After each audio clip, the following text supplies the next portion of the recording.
Hello dear friends, welcome to our channel English Excel. और आज हम इंग्लिश स्पीकिंग के लिए सीखने जा रहे हैं यूज ऑफ हैज।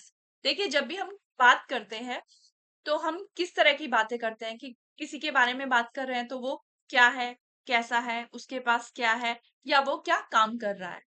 तो इस टाइप के जो सेंटेंस है कि कौन क्या है, उसके पास क्या चीज है, या वो कैसा है, इसके लिए हम मोस्टली क्या यूज करते हैं, सिंपल सेंटेंसेस हम यूज करते हैं। Is, are, am, was, were, या फिर हैज, हैव और हैड। तो अगर हम इन हेल्पिंग वर्ब के साथ बनने वाले सिंपल सेंटेंसेस को सीख लें और क्या काम कर रहा है, जो काम करने के वाले सेंटेंसेस होते हैं वो हमारे होते हैं टेंस। तो अगर हम टेंस सीख लें और इस तरह के सेंटेंसेस की प्रैक्टिस कर लें तो हम बहुत ही नॉर्मल तरीके से अपनी इंग्लिश स्पीकिंग को बहुत बेहतर कर सकते हैं।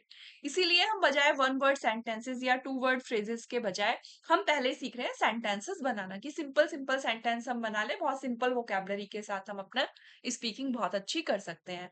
तो इसी सीरीज में आज हम सीखेंगे यूज ऑफ हैज, की हैज का यूज कहाँ कहाँ करते हैं। तो चलिए बिना टाइम वेस्ट किए हम अपना आज का वीडियो स्टार्ट करते हैं। तो हैज कहाँ कहाँ यूज होता है और हैज है क्या। हैज हैव की प्रेजेंट टेंस फॉर्म है। हैव की तीन फॉर्म होती हैं, एक है हमारी हैज, एक है हमारी हैव, और तीसरी है हमारी हैड। हैज और हैव जो है वो प्रेजेंट टेंस फॉर्म है, जबकि हैड जो है वो पास्ट के लिए यूज करते हैं। हैज यूज होगा हमेशा सिंगुलर सब्जेक्ट्स के साथ में, और हैव हमेशा यूज होगा प्लूरल सब्जेक्ट्स के साथ में, जबकि हैड हमारा सिंगुलर एंड प्लूरल दोनों ही सब्जेक्ट्स के साथ में यूज होता है। लेकिन हैज और हैव हमेशा प्रेजेंट टेंस में यूज होंगे, जबकि हैड हमारा हमेशा पास्ट टेंस के लिए यूज होता है। ये कॉमनली पोजेशन बताने के लिए कि किसी के पास क्या चीज है, या उसकी स्टेट बताने के लिए। सपोज कोई बीमार है, किसी बीमारी से पीड़ित है, तो हम स्टेट बताने के लिए या परफेक्ट टेंसेस को बताने के लिए हम किसका यूज करते हैं, हैज, हैव, हैड का यूज करते हैं। तो हैज हमारा प्रेजेंट में यूज होता है सिंगुलर सब्जेक्ट के साथ में। जैसे she has a new car, उसके पास एक नई कार है। इट हैज बीन रेनिंग, बारिश हो रही है। She has to do it, उसे ये करना ही पड़ेगा। जब भी हैज टू आ रहा है तो इसका मतलब क्या है, कंपल्शन है किसी का चीज को करने के लिए, कि वो करना नहीं चाहता बट उसे करना ही पड़ेगा। ठीक है। तो आज हम सीख रहे हैं हैज का यूज। तो हैज हमेशा सिंगुलर थर्ड पर्सन सब्जेक्ट के साथ में यूज होगा। ठीक है। जैसे he has a meeting at 3 PM, third person कौन होता है, जिसके बारे में बात की जा रही होती है। तो कौन कौन से हैं ये हमारे, ही, शी, इट, या फिर कोई सिंगुलर नाउन, जैसे किसी का नाम है, जैसे राम है, रमा है, हरि है, या मैं खुद, मेरा नाम रेखा है तो रेखा। ठीक।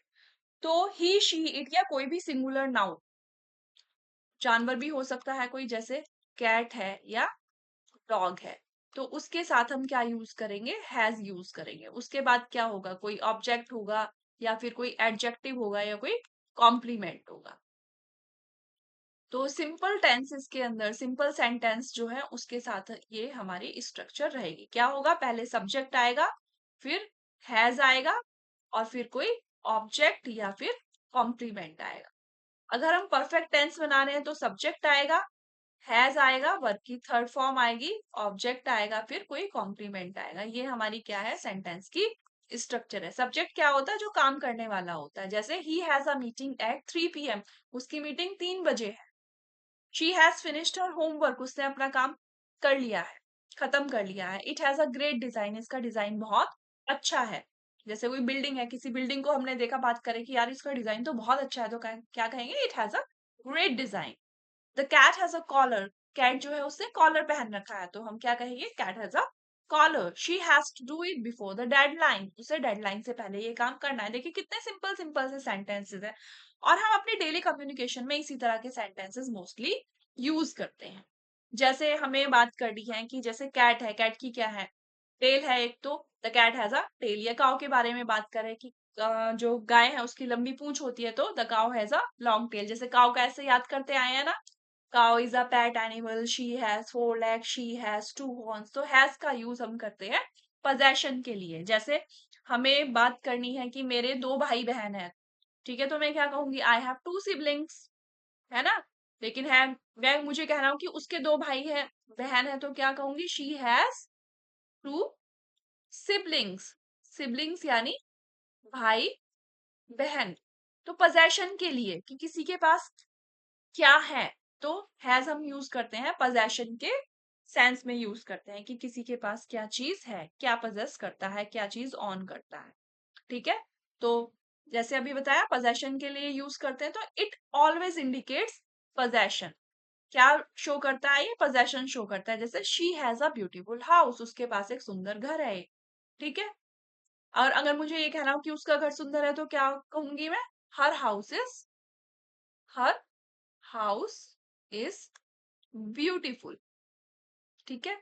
इसका मतलब क्या हुआ, हर हाउस इज ब्यूटीफुल यानी उसका घर सुंदर है। और अगर मुझे कहना है कि उसके पास सुंदर घर है, तो क्या होगा, she has a beautiful house. The student has a new laptop, student के पास एक नया लैपटॉप है, ठीक है। या she has a new laptop, she has a new TV, she has a new car, she has a new bag. और अगर पुराना है तो she has an old bag, ठीक। तो इस तरह के सेंटेंसेस में हम क्या यूज करेंगे, हैज यूज करेंगे। और हैज हमेशा किसके साथ यूज होगा, सिंगुलर सब्जेक्ट के साथ। हमेशा ध्यान रखिए कि अगर सब्जेक्ट सिंगुलर है तो वर्ब भी सिंगुलर होगी, और अगर सब्जेक्ट प्लूरल है तो वर्ब भी क्या होगी, प्लूरल। एसएस यानी सिंगुलर सब्जेक्ट, सिंगुलर सब्जेक्ट है तो सिंगुलर वर्ब लगेगी, प्लूरल सब्जेक्ट है तो प्लूरल वर्ब लगेगी, ठीक है। एक्सेप्शन है हमारा आई, आई के साथ हम क्या यूज करते हैं, हैव यूज करते हैं, या डू यूज करना है तो आई के साथ डू यूज होगा, या फिर आई के साथ हम क्या यूज करेंगे, एम। एम स्पेशल केस है, ठीक है, सिंगल है पर स्पेशल है, क्योंकि आई तो हमेशा स्पेशल होता है, ठीक। It has a lot of features, जब हम किसी इंस्ट्रूमेंट की बात कर रहे हैं, मोबाइल की बात कर रहे हैं कि उसमें भाई बहुत सारे फीचर है, तो हम क्या कहेंगे, it has a lot of features, इसमें बहुत सारे फीचर्स हैं। He has a lot of experience in the field, उसे इस फील्ड में बहुत ज्यादा एक्सपीरियंस है। तो वो इस एक्सपीरियंस को क्या कर रहा है, ऑन कर रहा है, पजेस कर रहा है, तो हमने यहाँ पे क्या यूज किया है, हैज। तो हैज किस सेंस में यूज होता है, पोजेशन की सेंस में यूज किया जाता है। नेक्स्ट है, स्टेट या कंडीशंस को डिस्क्राइब करने के लिए भी हम हैज यूज करते हैं। जैसे the car has a flat tyre, car का जो टायर है वो फ्लैट है यानी पिंचर हो गया है उसमें। ही हैज अ हेडेक, उसे सर दर्द है। The dog has a friendly nature, dog की जो नेचर है वो फ्रेंडली है। She has a busy schedule today, उसका शेड्यूल आज बहुत ज्यादा बिजी है।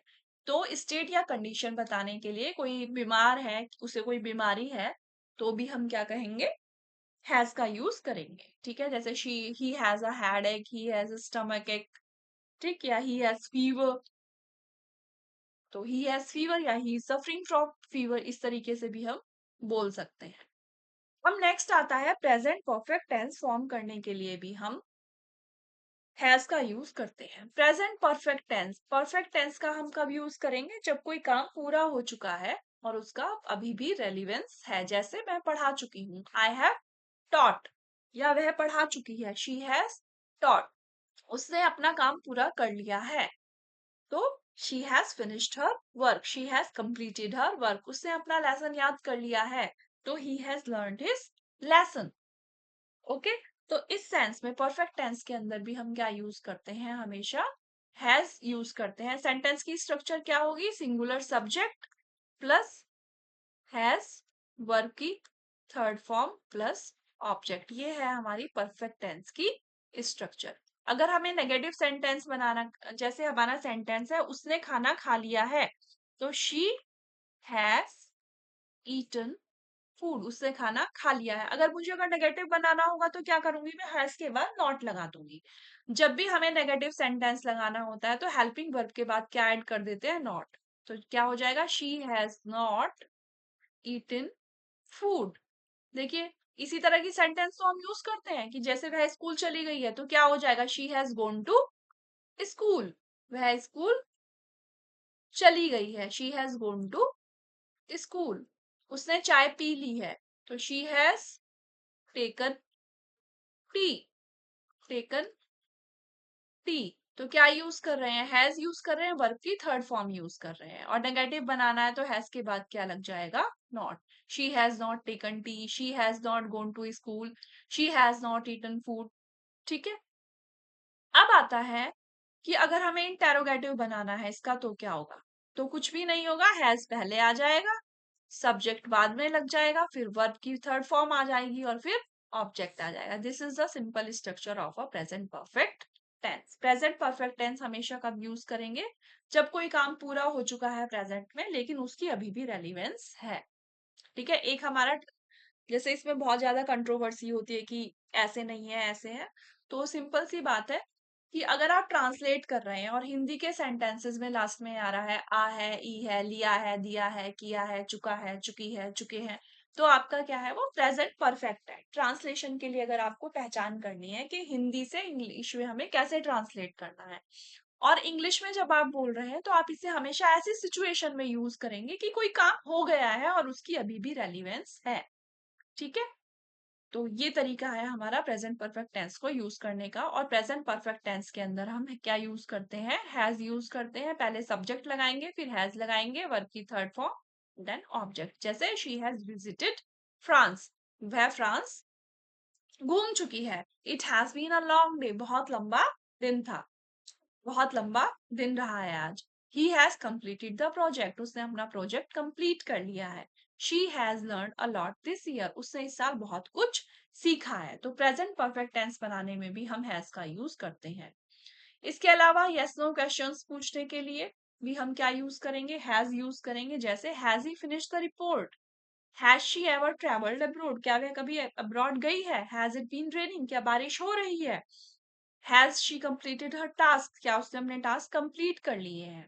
ठीक है। तो इस तरह के सेंटेंसेस में भी हम क्या यूज करेंगे, हैज यूज करेंगे। जब भी हम इंटेरोगेटिव सेंटेंसेस बना रहे हैं, क्वेश्चन वाले सेंटेंस बना रहे हैं, तो जिस टेंस से रिलेटेड है, जिस टाइप के सेंटेंस से रिलेटेड है, उसकी हेल्पिंग वर्ब हमेशा पहले लग जाती है।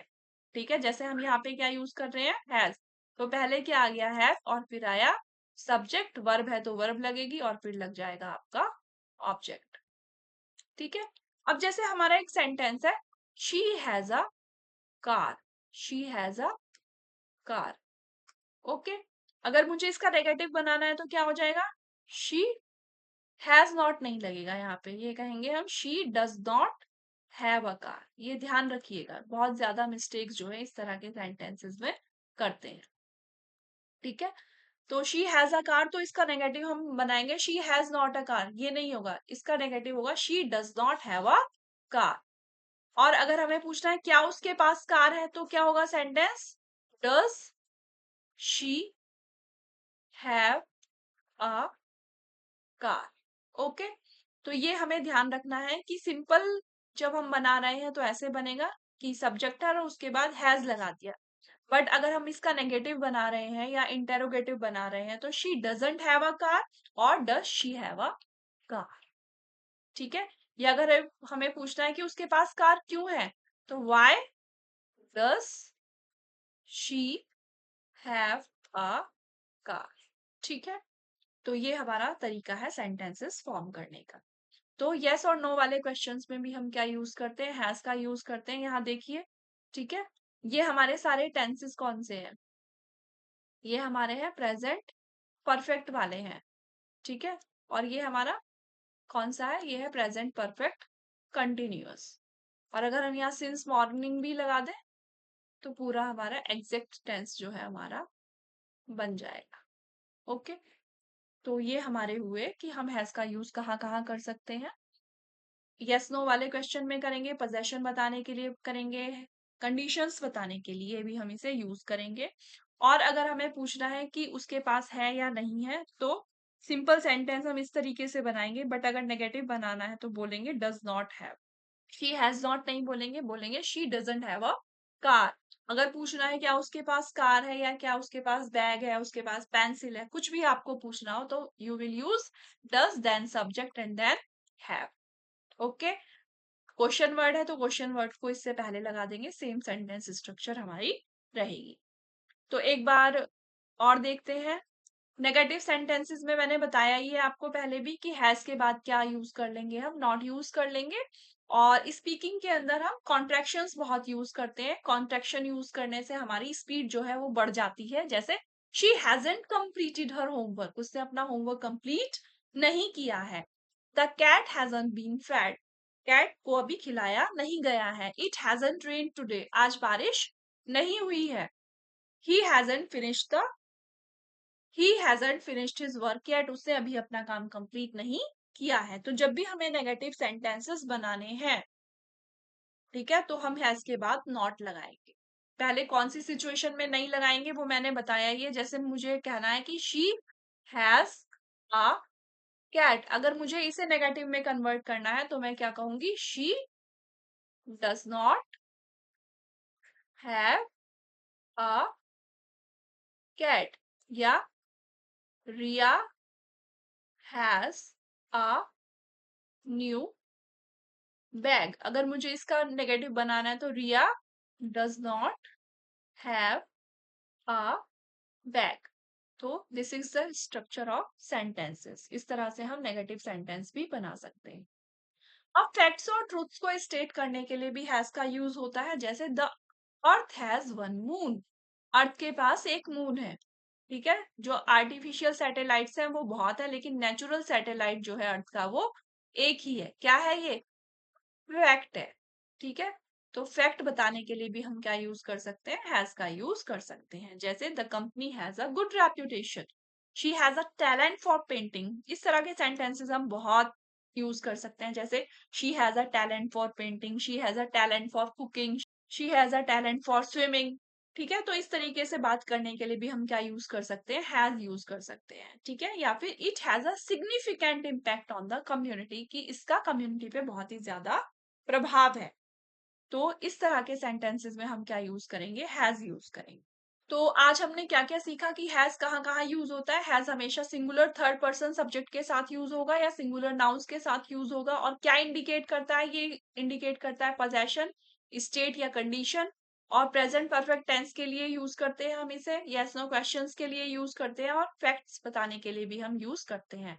For example, she has a car, he has finished his work, it has a unique style, she has to do it.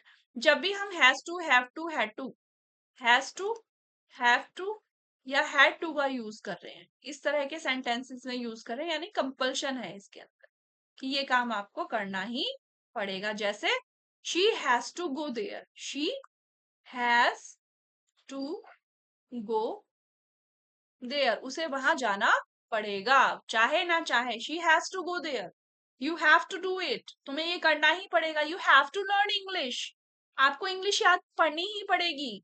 आपको अपने करियर में ग्रोथ करनी है, आपको किसी भी सब्जेक्ट में बहुत अच्छे से नॉलेज लेनी है, then you have to learn English, आपको इंग्लिश लर्न करनी पड़ेगी। कोई प्रेजुडिस नहीं है कि हम लोग अंग्रेजों का शासन रहा है इसलिए हम जो है इंग्लिश सीखनी है हमें। हम इंग्लिश इसलिए नहीं सीख रहे हैं क्योंकि हमें कोई वो है कि भाई हम अपनी केवल धौंस दिखाना चाहते हैं कि भाई हमें इंग्लिश आती है। अगर आपको आज की डेट में सक्सेसफुल होना है, कोई किसी भी फील्ड के अंदर होना है, तो अगर आप किसी भी फील्ड में जाते हैं और आपको ज्यादा नॉलेज लेनी है तो कहाँ पे जाएंगे आप, गूगल बाबा के पास जाएंगे, है ना। इंटरनेट पे जाएंगे। और इंटरनेट को किस लैंग्वेज ने डोमिनेट किया हुआ है आज की डेट में, बताइए, इंग्लिश ने किया हुआ है। So you have to learn English. Okay, आपको इंग्लिश सीखनी पड़ेगी, आपको बोलनी भी आनी चाहिए और आपको लिखनी भी आनी चाहिए। ऐसा नहीं है कि हमने केवल जो है सीख लिया तो कुछ शब्द सीख लिया और उससे नहीं, आप आराम से थोड़ा टाइम दीजिए और इस लैंग्वेज को सीखिए। क्योंकि जब कोई नई लैंग्वेज हम सीखते हैं तो हमारा ब्रेन भी और ज्यादा अच्छे से काम करता है। ठीक है, तो केवल इंग्लिश नहीं, आपको ने इंग्लिश सीख ली, फिर कोई और लैंग्वेज सीखिए, फिर कोई और लैंग्वेज सीख लिए, जो आपको अच्छी लगती है वो लैंग्वेज सीखिए, लेकिन सबसे पहले इंग्लिश सीखिए। क्योंकि अगर आपको किसी भी फील्ड के अंदर जाना हो, आपको साइंटिस्ट बनना है, डॉक्टर बनना है, टीचर बनना है, या और भी किसी फील्ड में जाना है, तो इंग्लिश आपके लिए बहुत हेल्पफुल हो सकती है। अब तो इंटरनेट का जमाना है, आप टीचिंग कर सकते हैं तो फॉरेनर्स को भी कर सकते हैं। तो अगर आपको इंग्लिश आती है, एक इंटरनेशनल जो है कम्युनिकेशन लैंग्वेज है, अगर आपको आती है तो आपकी पर्सनैलिटी को भी जो है बढ़ाएगी और आपकी जो करियर ग्रोथ है उसके अंदर भी हेल्प करेगी। अगर आपको ये वीडियो इंफॉर्मेटिव लगा, नॉलेजफुल लगा, तो हमारे चैनल को लाइक कीजिए, सब्सक्राइब कीजिए और शेयर कीजिए और बने रहिए हमारे साथ में। तब तक Be happy, be healthy, keep learning. See you in the next video. Till then, bye bye.